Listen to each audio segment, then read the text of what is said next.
Ayun mga kabalik na tayo, libreng swimming pool nga pala ang aming mayor.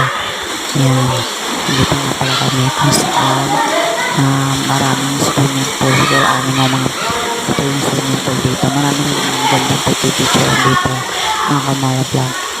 Sobrang dami nga ng tunog dito. Pagbaba nga ng ako, ayun ang dami. Hindi ko kinaya, hindi na rin ako bumaba. May picture na lang ako dyan sa mga bata. Kunti pa lang yung tao rito mga kamara vlog. Kasi nga 9 AM pala ng umaga rito. Siguro mga hapon, nagdadasahan ng mga tao. Araw nga pala ng Lunes yan yung mga pasok ng mga bata. Pero dahil minsan mga active naman, umaksyon muna sila ng isang araw para ma-enjoy nila tong araw na to at makapag-swimming, makapag-bonding kami ng pamilya. Abas ko yan nilalamig na. Yung naman rin tong bata na to.